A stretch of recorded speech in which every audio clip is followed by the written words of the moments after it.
Hello, we are back with another chapter. This chapter is called Last Day. Charlotte and Wilbur were all alone. The families had gone to look for Fern. Templeton was asleep.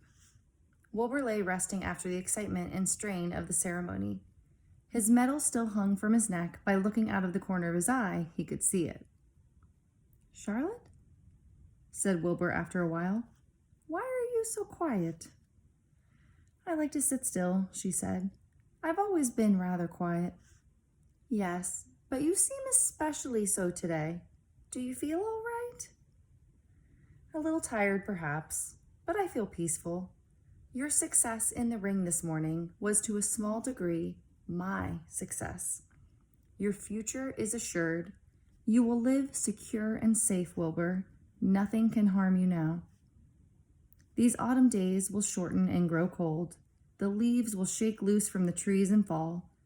Christmas will come, then the snows of winter. You will live to enjoy the beauty of the frozen world, for you mean a great deal to Zuckerman, and he will not harm you, ever. Winter will pass, the days will lengthen, the ice will melt in the pasture pond. The song sparrow will return and sing. The frogs will awake, the warm wind will blow again. All these sights and sounds and smells will be yours to enjoy. Wilbur, this lovely world, these precious days." Charlotte stopped. A moment later, a tear came to Wilbur's eye. "Oh, Charlotte," he said, "to think that when I first met you, I thought you were cruel and bloodthirsty." When he recovered from his emotion, he spoke again. "Why did you do all this for me?" he asked. I don't deserve it. I've never done anything for you." "You have been my friend," replied Charlotte. "That in itself is a tremendous thing. I wove my webs for you because I liked you. After all, what's a life anyway? We're born, we live a little while, we die. A spider's life can't help being something of a mess. With all this trapping and eating flies, by helping you, perhaps I was trying to lift up my life a trifle. Heaven knows anyone's life can stand a little of that." "Well," said Wilbur, "I'm no good at making speeches. I haven't got your gift for words. But you saved me, Charlotte, and I would gladly give my life for you. I really would." "I'm sure you would, and I thank you for your generous sentiments." "Charlotte," said Wilbur, "we're all going home today. The fair is almost over.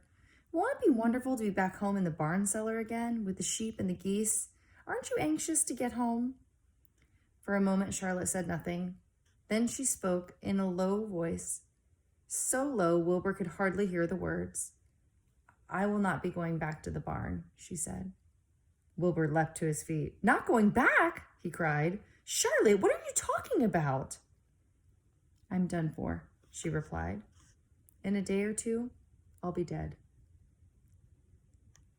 I haven't even strength enough to climb down into the crate. I doubt if I have enough silk in my spinnerets to lower me to the ground." Hearing this, Wilbur threw himself down in an agony of pain and sorrow. Great sobs racked his body. He heaved and grunted with desolation. "Charlotte," he moaned. "Charlotte, my true friend." "Come now, let's not make a scene," said the spider. "Be quiet, Wilbur. Stop thrashing about." "But I can't stand it," shouted Wilbur. "I won't leave you here to die alone. If you're going to stay here, I shall too." "Don't be ridiculous," said Charlotte. "You can't stay here. Zuckerman and Lurvy and John Arable and the others will be back any minute now, and they'll shove you into that crate and away you'll go. Besides, it wouldn't make any sense for you to stay. There would be no one to feed you. The fairgrounds will soon be empty and deserted." Wilbur was in a panic. He raced round and round the pen. Suddenly he had an idea. He thought of the egg sack and the 514 little spiders that would hatch in the spring. If Charlotte herself was unable to go home to the barn, at least he must take her children along. Wilbur rushed to the front of his pen. He put his front feet up on the top board and gazed around. In the distance, he saw the Arables and the Zuckermans approaching. He knew he would have to act quickly. What do you think he's going to do? "Where's Templeton?" he demanded. "He's in that corner under the straw asleep," said Charlotte. Wilbur rushed over, pushed his strong snout under the rat, and tossed him into the air. "Templeton!" screamed Wilbur. "Pay attention!" The rat, surprised out of a sound sleep, looked first dazed, then disgusted. "What kind of monkey shine is this?" he growled. "Can a rat catch a wink of sleep without being rudely popped into the air?" "Listen to me," cried Wilbur. "Charlotte is very ill. She has only a short time to live. She cannot accompany us home because of her condition. Therefore, it is absolutely necessary that I take her egg sac with me. I can't reach it and I can't climb. You are the only one that can get it. There's not a second to be lost. The people are coming. They'll be here in no time. Please, please, please, Templeton, climb up and get the egg sac." The rat yawned. He straightened his whiskers. Then he looked up at the egg sac. "So," he said in disgust, "so it's old Templeton to the rescue. Again, is it? Templeton do this, Templeton do that. Templeton, please run down to the dump and get me a magazine clipping. Templeton, please lend me a piece of string so I can spin a web." "Oh, hurry," said Wilbur. "Hurry up, Templeton." But the rat was in no hurry. He began imitating Wilbur's voice. "So it's hurry up, Templeton, is it?" he said. "Ho, ho, and what do I ever get for these services, I would like to know. Never a kind word for old Templeton, only abuse and wisecracks and side remarks. Never a kind word for a rat." "Templeton," said Wilbur in desperation, "if you don't stop talking and get busy, all will be lost, and I will die of a broken heart. Please climb up." Templeton lay back in the straw. Lazily, he placed his forepaws behind his head and crossed his knees in an attitude of complete relaxation. "Die of a broken heart," he mimicked. "How touching. My. I notice that it's always me you come to when in trouble, but I've never heard of anyone's heart breaking on my account. Oh, no. Who cares anything about old Templeton?" "Get up!" screamed Wilbur. "Stop acting like a spoiled child."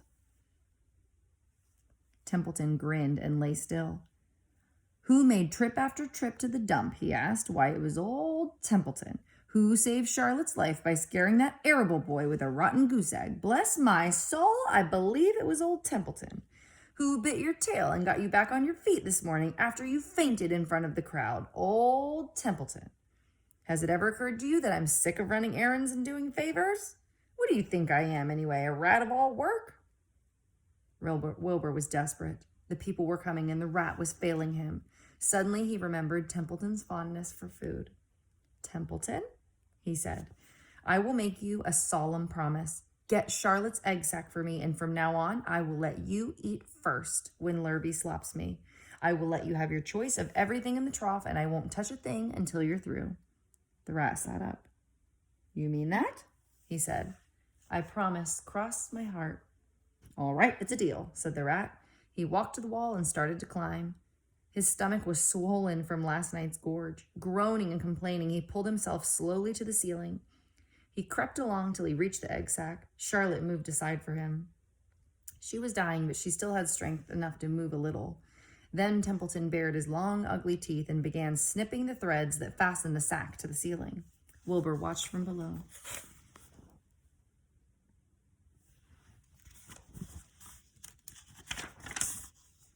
"Use extreme care," he said. "I don't want a single one of those eggs harmed." "In my mouth," complained the rat. "It's worse than caramel candy." But Templeton worked away at the job and managed to cut the sack adrift and carry it to the ground, where he dropped it in front of Wilbur. Wilbur heaved a great sigh of relief. "Thank you, Templeton," he said. "I will never forget this as long as I live." "Neither will I," said the rat, picking his teeth. "I feel as though I'd eaten a spool of thread. Well, home we go." Templeton crept into the crate and buried himself in the straw. He got out of sight just in time. Lurby and John Arable and Mr. Zuckerman came along at that moment, followed by Mrs. Arable and Mrs. Zuckerman and Avery and Fern. Wilbur had already decided he would carry the egg sac. There was only one way possible. How's he going to carry it? He carefully took the little bundle in his mouth and held it there on top of his tongue. He remembered what Charlotte had told him, that the sack was waterproof and strong. It felt funny on his tongue and made him drool a bit, and of course he couldn't say anything. But as he was being shoved into the crate, he looked up at Charlotte and gave her a little wink. She knew he was saying goodbye in the only way he could, and she knew her children were safe. "Goodbye," she whispered. Then she summoned all her strength and waved one of her front legs at him. She never moved again.